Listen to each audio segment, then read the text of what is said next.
actually, I think that by the water standing closest to us, that's actually Swazi. That's our matriarch. She's the boss. Let's talk about some features of these elephants. Swazi is being really cute, kind of dipping her trunk into that water instead of splashing around.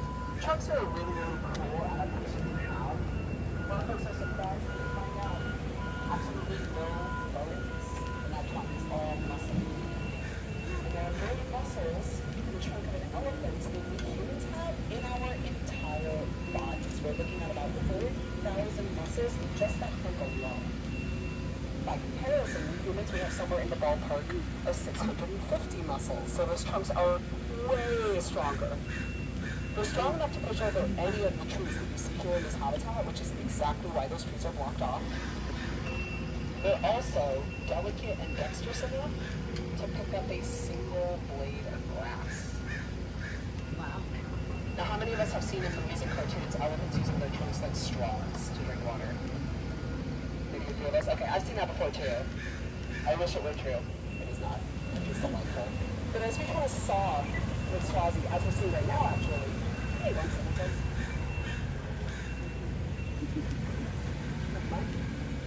Yeah, it looks like she's making a little mud puddle right now, so she covers herself in a layer of mud.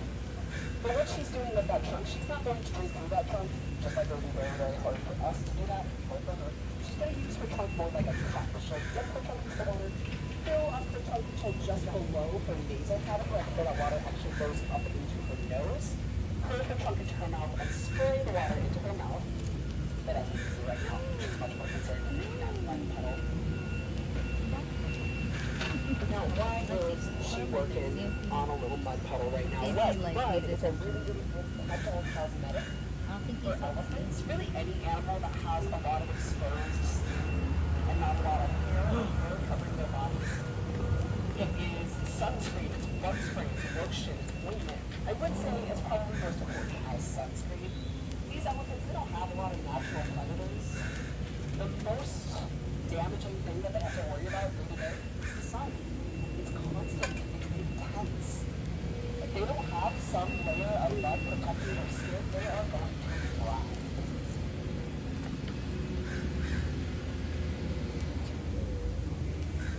Now we're going to see a lot of ear flapping today. It's real hot. So these guys really need to keep themselves cold.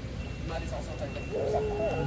But passively keeping yourself cold is very, very important for elephants. If you don't have access to water or mud, you still have to make sure that your body temperature is regulated. That's where the ear flapping comes in. Even from this distance, you can probably see the skin on the ears of these elephants really thin. And there's a whole bunch of blood vessels and veins that are lining those ears. So when they flap their ears, they're running a cool breeze on all of those blood vessels and veins in their ears. That blood circulates out to the rest of their body and cools down their entire body temperature. Oh, that's a transfer. It's kind of the same logic as like fanning yourself, except it's a lot easier for these guys to do just casually.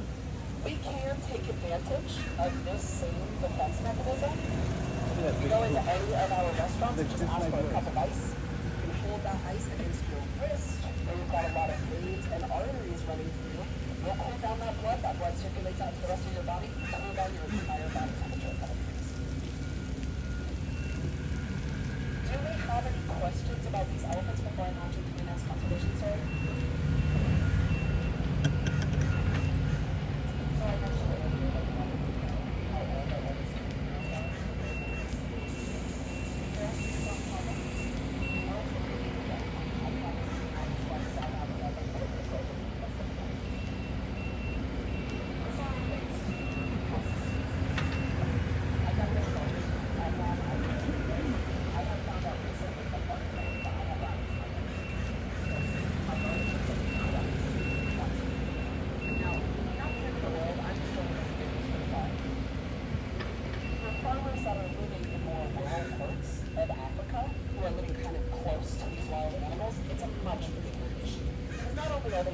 Dealing with animals that are much bigger than rabbits. These elephants are eating anywhere between 100 and 300 pounds of foliage a day.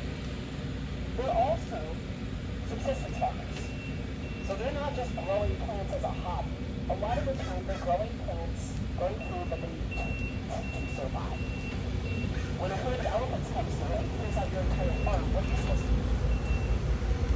So our overseas elephants, the reason that we brought them out of South Africa is because they have become a pest species. They learned it's way easier to forage on human farms than it is out the wild.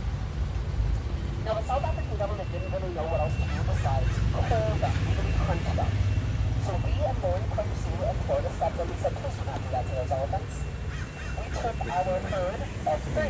Lauren Clark-Sue took a herd of 4. We like to joke like that. And then we set to work on finding a solution for keeping these animals out of human settlements back in the wild. We can't just take home every single herd of elephants that treats a farm like a buffet, right? There is one animal in particular that terrifies these elephants. So much so that if they hear this animal within 3 miles, they are going to turn around and go the other way. Now, I'm going to give you guys a hint, and I want you guys to try and guess what this animal is. It's not a lion, tiger, a big pot of any kind, not a cheetah, not a hyena, not a hippo, not a human. Do we have any guesses as to what scares these elephants so bad? Smaller than a snake. Now smaller than a mouse. A spider? So I would like to talk with insects, but maybe something that buzzes around. Mosquitoes? These guys are terrified of bees, which is kind of weird, right? Because they've got that really, really thick skin. You shouldn't bother them to get stung by a bee. But as we were talking about earlier, they've got 3 sensories. They have all this little peach-filled sensory hairs that you use. They can feel a fly landing on their back. They can feel a mosquito biting them. They can absolutely feel a bees. And very rarely is that just one bee's thing, right? These are large herbivores. They're not checking every single grave slip in their bee hives before they shove the entire thing into their mouth. Not a lot of positive associations with bees. These elephants would rather avoid bees altogether, which is exactly why, if they hear that, they're just going to survive. We started lining farms in Africa with beehives. It's been a wonderful solution. Elephants say, the people say, they love Swazi. Swazi to me looks like a clip art elephant, like she's perfect. Her tusks are exactly the same size. She's got the sweetest face. She's just the right size. And she knows it. Look at her. She's struck.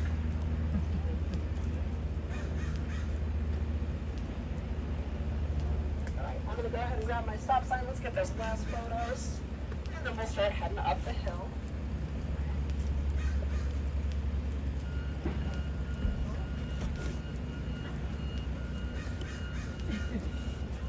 We'll wait for this curve to pass by and then we'll go ahead and cross.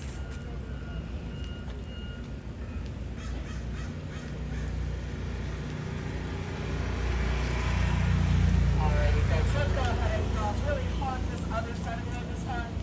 As close to single file as we can get.